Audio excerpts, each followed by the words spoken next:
With the Hindus by Babasaheb Ambedkar.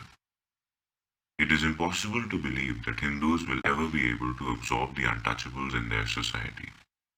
Their caste system and the religion completely negatives any hope being entertained in this behalf. Yet, there are incorrigible optimists more among the Hindus than among the untouchables who believe in the possibility of the Hindus assimilating the untouchables.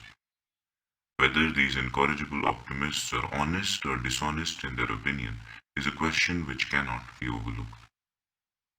Within what time this assimilation will take place, they are unable to define. Assuming that the optimists are honest, there can be no question that this process of assimilation is going to be a long drawn process extending over many centuries. In the meantime, the untouchables will have to live under the social and political sway of the Hindus and continue to suffer all the tyrannies and oppressions to which they have been subjected to in the past. Obviously, no sane man will think of leaving them to the will and pleasure of the Hindus in the hope that someday, in the unpredictable future, they will be assimilated by the Hindus.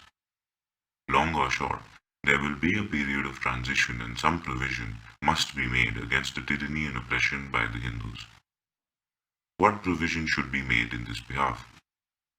If the question is left to the untouchables, they will ask for two provisions being made, one for constitutional safeguards and two for separate settlements. 1.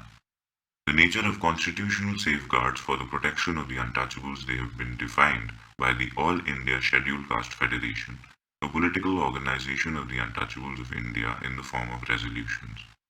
Resolutions number 3 and 7, in which they are defined, are set out below. Resolution number 3. Not written. Resolution number 7. Not written. The Hindus are very reluctant to allow the untouchable these safeguards. The objection is general. There is also objection to particular safeguards.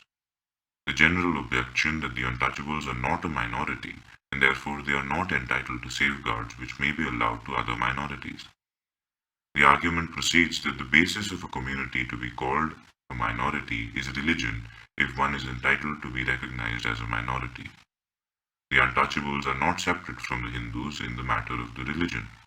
Consequently, they are not a minority. That this definition of a minority is childish will be obvious to those who have studied the question. Left incomplete. The end.